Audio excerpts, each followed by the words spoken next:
¿Qué pasa si, al tratar de proteger a la persona que amas, terminó causando aún más dolor y separación? La historia de Rebeca nos muestra cómo una madre, al intentar garantizar el futuro de su hijo predilecto, creó un ciclo de traiciones y mentiras que afectó a toda su familia. En lugar de proteger, sus decisiones terminaron alienando a quienes más amaba. ¿Hasta dónde llegarías para asegurar lo mejor para alguien? ¿Y cuáles son las consecuencias de intentar controlar el destino? Quédate conmigo hasta el final y descubriremos cómo las decisiones de Rebeca cambiaron a su familia para siempre y que podemos aprender de ello. Aprovecha y suscríbete al canal y activa la campanita de notificaciones para no perderte ninguna historia impactante. Rebeca era una joven sencilla, hija de Betuel, y vivía con su familia en una tierra lejana llamada Harán. Vivía su rutina, yendo todas las tardes al pozo a buscar agua, sin imaginar que el destino estaba a punto de cambiar su vida de manera dramática. Un día apareció un hombre desconocido. Su nombre era Eliezer, el siervo de Abraham, que había sido enviado con una misión muy especial: buscar esposa para Isaac, el hijo de su amo. Cuando Eliezer llegó al pozo, cansado y buscando guía divina, oró en silencio, pidiendo a Dios una señal clara.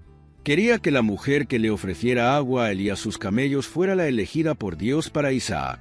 Y fue entonces cuando Rebeca, ajena al pedido, se acercó y, con una sonrisa amable, le ofreció ayuda. Sin dudarlo, sacó agua para el hombre y sus animales, un gesto de pura generosidad, pero que en ese momento tenía un significado profundo, algo que nunca podría imaginar. Eliezer, asombrado, pronto se dio cuenta de que Dios había respondido a su oración. Aquella joven, tan amable y humilde, era la respuesta que buscaba. La historia apenas comenzaba. Al descubrir que ella era de la misma familia que Abraham, Eliezer le pidió a Isaac su mano en matrimonio. Rebeca, ante tan inesperada propuesta, supo que su vida estaba a punto de cambiar por completo. Pero aceptar este llamado también traería desafíos que no podía prever. Rebeca, aún sorprendida por la propuesta, aceptó la invitación de Eliezer, reconociendo el llamado de Dios a un futuro que nunca había imaginado. Dejó su tierra natal y se dirigió hacia lo desconocido, con el corazón lleno de expectativas e incertidumbres. Al llegar a Canaán, fue recibida por Isaac, un hombre amable y tranquilo, marcado por la historia de fe de su familia. Se casaron y la unión fue bendecida, como si el cielo les sonriera. Parecía que todo estaba en su lugar, que el destino había seguido su curso. Los primeros años de matrimonio fueron pacíficos, pero con el paso del tiempo, Rebeca empezó a preocuparse. Al igual que Sara, la suegra que nunca conoció, Rebeca enfrentó el mismo dilema: la dificultad de tener hijos. Pasó el tiempo y la promesa de continuidad en el linaje de Abraham parecía amenazada. Isaac oró sin cesar y Rebeca también clamó en silencio, buscando respuestas. Después de largos años de espera, Dios escuchó el llanto de la pareja y Rebeca finalmente quedó embarazada. Pero desde el principio el embarazo no fue fácil. Sintió una lucha constante en su vientre, como si dentro de ella hubiera una guerra. Preocupada, buscó a Dios en oración, pidiendo explicaciones por lo que estaba pasando. Fue entonces cuando recibió una respuesta inquietante: 2 naciones hay en tu seno, 2 pueblos se separarán desde tu seno. Uno será más fuerte que el otro, y el mayor servirá al menor. Las palabras resonaron en su mente. ¿Qué significó esto para el futuro de su familia? Rebeca pasó los siguientes meses de su embarazo con una mezcla de alegría y preocupación. Aunque estaba feliz de ser finalmente madre, la lucha que sentía en su vientre la inquietaba. Las palabras que Dios le había dicho seguían resonando en su mente: el mayor servirá al menor. Eso no era algo común de escuchar, especialmente en una cultura donde el primogénito siempre llevaba los mayores honores y responsabilidades. Sabía que algo extraordinario estaba a punto de suceder. Pero, ¿qué exactamente? Cuando llegó el momento del parto, la tensión que Rebeca sintió durante todo el embarazo finalmente cobró sentido. Nacieron 2 niños, pero enseguida se notó que no podían ser más diferentes. El primero que salió con aspecto robusto y cubierto de pelo, se llamaba Esaú. El segundo, agarrado al talón de su hermano como si ya hubiera disputado su lugar desde el vientre, se llamó Jacob. La escena era casi simbólica, pues, sí, desde el primer aliento de vida, Jacob estuvo decidido a no quedarse atrás. A medida que los niños crecieron, sus diferencias se hicieron aún más pronunciadas. Esaú, fuerte y aventurero, se convirtió en el favorito de Isaac, quien apreciaba su espíritu cazador y su fuerza física. Jacob, en cambio, estaba más tranquilo y prefería la compañía de su madre y las tareas cerca de la tienda. Rebeca, naturalmente, se acercó a Jacob, protegiéndolo y mirándolo con especial cariño, tal vez sintiendo ya el cumplimiento de las palabras que Dios le había dicho. Pero con este cariño, también creció en su corazón la duda. ¿Cómo era posible que el menor, ese niño introspectivo, algún día pudiera ocupar el lugar de su hermano? Pasaron los años y la diferencia entre los hermanos se hizo aún más evidente. Esaú, siempre en busca de aventuras, se convirtió en un hábil cazador, fuerte y valiente, orgullo de su padre, Isaac. Pasaba largas jornadas en el campo, explorando, cazando y llevando a la mesa los alimentos que tanto agradaban a su padre. Era evidente que Isaac tenía más preferencia por Esaú, quien parecía hecho para la ardua vida del campo, lleno de fuerza y vigor. Mientras tanto, Jacob, el hijo menor, privilegiado la tranquilidad del hogar, ayudaba a Rebeca con las tareas diarias, permaneciendo cerca de las carpas y ocupándose de los detalles de la vida familiar. Más introspectivo, Jacob observaba todo lo que le rodeaba y su mente siempre parecía trabajar en silencio. La relación entre él y su madre era especial. Rebeca vio algo en Jacob más allá del chico tranquilo y sensible. Había una conexión profunda, una especie de predicción del futuro, algo que quizás ni ella misma podía explicar con claridad, pero que la hacía proteger a Jacob de forma casi instintiva. La rivalidad entre los hermanos, aunque sutil al principio, empezó a crecer. Esaú, en su ajetreada vida, no se dio cuenta de cuánto favorecía su madre a Jacob. Confió plenamente en su posición de primogénito, seguro de que algún día heredaría todo lo que le pertenecía a Isaac. Sin embargo, Rebeca no olvidó las palabras que había escuchado de Dios durante su embarazo. En silencio, siguió cada paso de sus hijos, como esperando el momento adecuado para intervenir. Y fue en una tarde cualquiera cuando el destino dio la primera señal.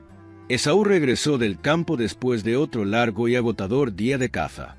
El sol ya se estaba poniendo en el horizonte y su cuerpo estaba abrumado por el hambre. Sus pasos apresurados lo llevaron directo a la tienda, donde olió el irresistible olor a sopa que Jacob estaba preparando. El aroma, cálido y atractivo, hizo que su estómago gruñera de inmediato. Esaú, cansado y con la impaciencia típica del que tiene hambre, miró a su hermano y le pidió sin rodeos: «Déjame comer un poco de esta sopa, que me muero de hambre». Jacob, que siempre observaba y pensaba antes de actuar, no perdió el tiempo. Sabía que aquel momento era una oportunidad y sus palabras le salieron tranquilas, casi calculadas. «Te daré la sopa, pero primero véndeme tu primogenitura». Por un breve momento, la petición de Jacob sonó extraña. Esaú, el primogénito, el que tenía derecho a todo lo que pertenecía a su padre, se encontró ahora ante una elección inusual. Pero vencido por el hambre, no dudó.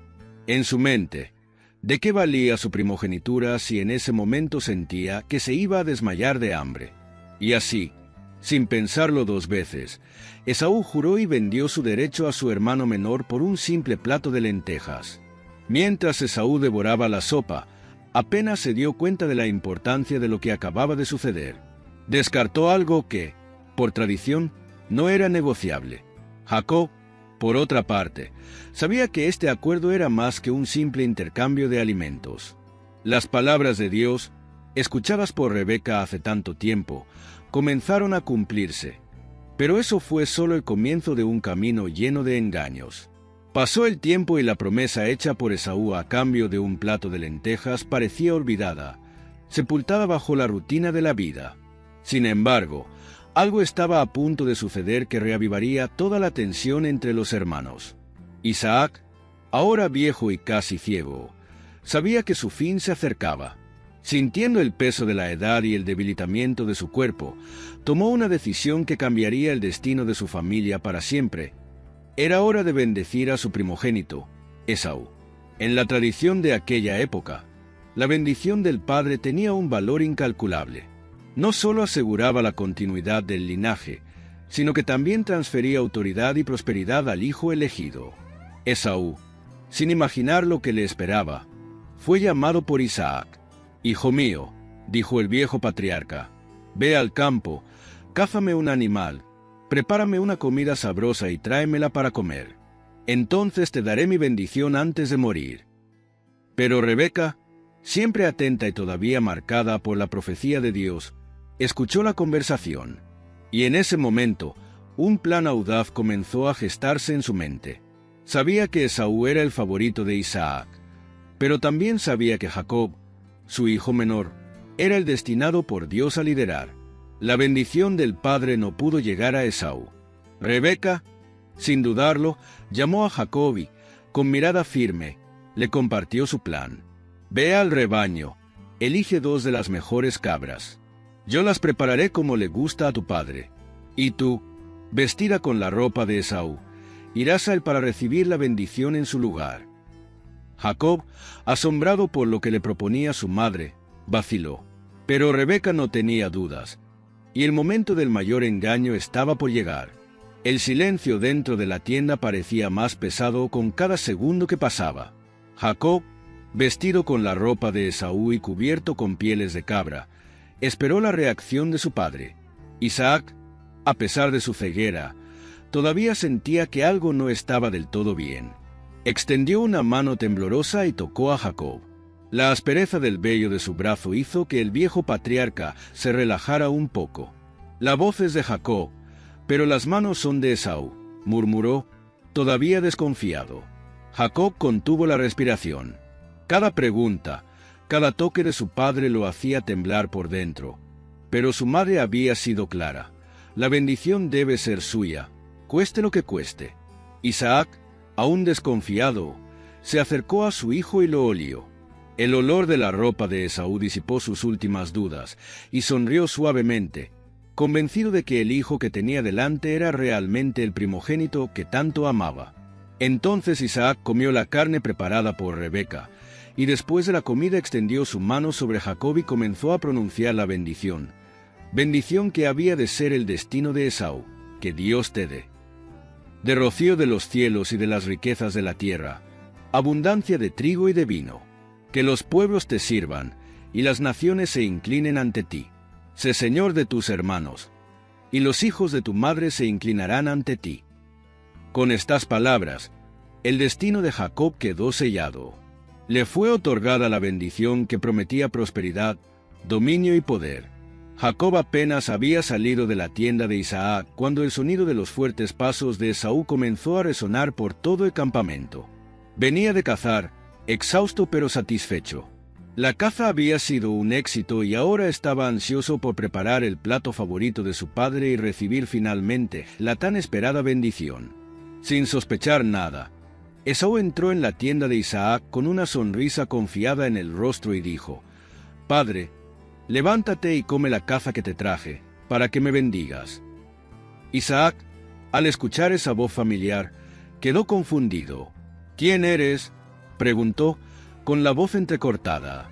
Esaú, sin entender el motivo de la pregunta, respondió: «Yo soy Esaú, tu primogénito». En ese momento, el corazón de Isaac se aceleró y comenzó a temblar. ¿Quién era entonces el que cazaba y me traía alimento? Yo lo he bendecido y será bendito. La cruel verdad cayó como un rayo entre padre e hijo. Esaú, al escuchar las palabras de Isaac, sintió que se le hacía un nudo en la garganta. Furia y dolor se mezclaron en su pecho. «Padre mío, bendíceme a mí también, por favor». Esaú suplicó, pero la bendición ya había sido dada. Fue irreversible. La angustia creció al comprender que había sido engañado por su propio hermano. Gritó desesperado: no me has reservado una bendición. Isaac, con tristeza en sus ojos, respondió: Lo he puesto por señor tuyo. Todos tus hermanos serán sus siervos, y él tendrá abundancia. Las palabras resonaron como un martillo en la mente de Esaú. En ese momento, un profundo odio nació en su corazón. El grito de dolor de Esaú resonó por todo el campamento. Su furia, mezclada con dolor, era palpable. Caminó de un lado a otro, respirando pesadamente, repitiendo en su mente lo que acababa de suceder. Su propio hermano lo había engañado y le había quitado no solo su primogenitura, sino también la bendición que lo legitimaba como heredero de su padre. Esaú sintió que su vida, hasta entonces cierta y garantizada, se había derrumbado en un instante. En medio de la revuelta, Esaú hizo un juramento en voz baja pero con odio. Tan pronto como pase el luto de mi padre, mataré a Jacob. La promesa de venganza ahora corría como veneno por sus venas. Lo que alguna vez fue una rivalidad entre hermanos controlada ahora se había convertido en una amenaza real y mortal. Esaú, con su apariencia fuerte e imponente, no era alguien que hiciera promesas vacías. Y todos lo sabían. Rebeca, atenta como siempre, no tardó en darse cuenta del peligro que se gestaba. Sus oídos captaron las amargas palabras de Esaú, y el corazón de su madre se llenó de temor. Sabía que la decisión que había tomado al ayudar a Jacob a engañar a Isaac ahora tenía un alto precio que pagar, y su hijo menor, al que tanto amaba, estaba en grave peligro. La muerte se cernía sobre la casa y era necesario hacer algo. Rebeca se acercó rápidamente a Jacob y, con urgencia en su voz, le dijo: «Tu hermano Esaú quiere matarte. Debes huir a la casa de mi hermano Labán en Harán. Quédate allí hasta que se le pase la ira a Esaú». Jacob, sin tiempo para hacer preguntas, comenzó a prepararse para escapar, sabiendo que abandonar su hogar podría significar un largo exilio. Jacob, con el corazón apesadumbrado y la cabeza llena de pensamientos, comenzó a empacar sus pocas cosas. La idea de huir de casa, abandonar todo lo que conocía, era aterradora. Sabía que su hermano estaba lleno de odio y que Esaú no dudaría en cumplir su promesa. El miedo lo acompañó en cada paso que daba hacia lo desconocido. Rebeca, por muy fuerte que fuera, no podía ocultar su tristeza. Sabía que al despedir a Jacob, tal vez nunca volvería a verlo. Pero el amor de una madre hablaba más fuerte. Necesitaba protegerlo, incluso si eso significaba una separación dolorosa. Antes de irse, Rebeca fue donde Isaac. Ella, con palabras mesuradas y preocupación genuina, le dijo a su esposo que Jacob debía ir a la casa de su tío Labán en Harán para buscar una esposa entre su pueblo, tal como lo había hecho Isaac años atrás. Isaac, que todavía estaba aturdido por la confusión de lo que había sucedido con la bendición, estuvo de acuerdo. Bendijo a Jacob una vez más y lo envió a la tierra de sus antepasados, sin saber que el verdadero motivo del viaje era escapar de la furia de Esaú. Con la partida de Jacob, una nube de silencio y tensión se instaló en la casa de Isaac y Rebeca.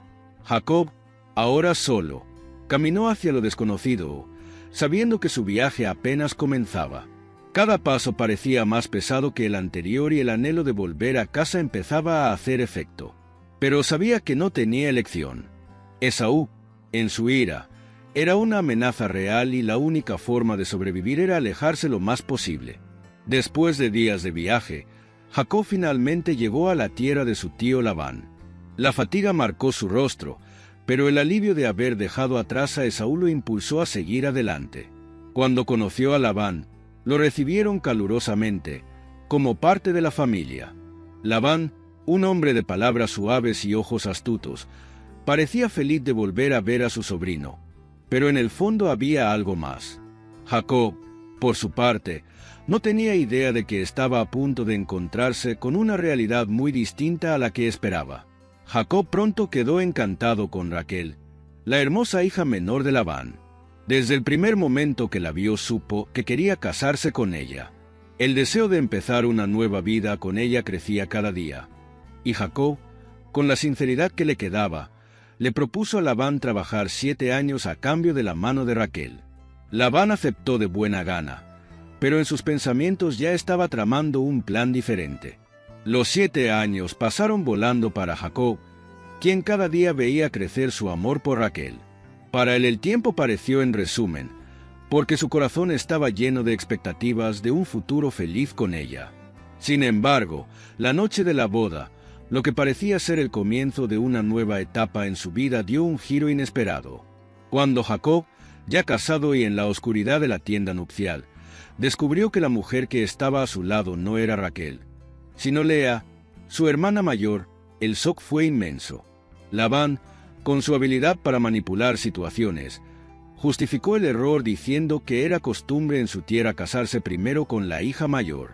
Jacob, ahora casado con Lea, sintió el peso de la traición caer sobre sus hombros como nunca antes. Él, que había manipulado a su propio padre para robarle la bendición a Esaú, ahora probó el sabor amargo de la traición. Labán, con su astucia, no había escatimado esfuerzos para conseguir que Lea, su hija mayor, se casara antes que Raquel, y Jacob, incluso frustrado, no pudo evitar lo sucedido. Aún así, Jacob no se dio por vencido con Raquel. Dolido pero decidido, aceptó trabajar 7 años más para ella. Fue una tarea difícil, pero su amor por Raquel superado cualquier obstáculo. Así, pasaron los años, y Jacob finalmente pudo casarse con Raquel, no sin cargar con la sensación de que su vida estuvo constantemente rodeada de traiciones, ya sea por mano propia o ajena. La estancia en Harán fue larga y llena de desafíos. Labán continuó manipulando a Jacob en varias ocasiones, cambiando su salario y creando más dificultades. Jacob, sin embargo, prosperó, ya que Dios lo bendijo abundantemente en medio de la adversidad. Las mentiras y manipulaciones de su vida fueron como una sombra constante, pero al mismo tiempo, Jacob creció, aprendiendo las duras lecciones que el destino le impuso. La historia de Rebeca nos deja profundas lecciones sobre el amor, el engaño y las consecuencias de nuestros actos. Al tratar de asegurar el futuro de Jacob, Rebeca manipuló las circunstancias, creyendo que estaba protegiendo a su hijo favorito. Sin embargo, sus decisiones generaron dolor, separación y una serie de desacuerdos dentro de la propia familia. Esaú, traicionado, juró venganza, y Jacob se vio obligado a huir de su tierra, viviendo años de exilio y enfrentándose a errores similares a los que él practicó. Esta historia nos enseña algunas lecciones importantes sobre las decisiones que tomamos y cómo afectan nuestras vidas. Rebeca, queriendo proteger a Jacob y garantizar su futuro, acaba recurriendo a la mentira y la manipulación. Pero, al intentar controlarlo todo, pierde lo que más ama, su hijo. Esto nos muestra que, a menudo, intentar forzar una situación puede tener consecuencias dolorosas, incluso para aquellos a quienes amamos. Jacob, por otro lado, aprende que lo que hacemos a los demás vuelve a nosotros. Engañó a su padre y a su hermano, y luego fue engañado por Labán. Esta lección de cosechar lo que sembramos queda clara en su vida. No podemos escapar de las consecuencias de nuestras acciones. Esaú, vencido por la ira, nos enseña que el deseo de venganza solo nos perjudica a nosotros mismos. Cuando estamos llenos de odio, perdemos la paz. Pero con el tiempo, el perdón puede traer curación si decidimos dejar de lado la ira. Al final, el viaje de Jacob nos muestra que incluso cuando cometemos errores, siempre hay un camino de regreso. Afrontar el pasado con sinceridad y humildad es el primer paso para avanzar y construir algo nuevo. La gran lección aquí es que la verdad, incluso difícil, siempre será mejor que la mentira y que, a pesar de los errores, siempre existe la posibilidad de empezar de nuevo. Si te gustó la historia de Rebeca y quieres seguir siguiendo otras historias de fe y superación, no dejes de darle me gusta a este video y compartirlo con tus seres queridos. Y por supuesto, suscríbete al canal para no perderte ningún contenido nuevo. Juntos, exploremos lecciones más poderosas de la Biblia.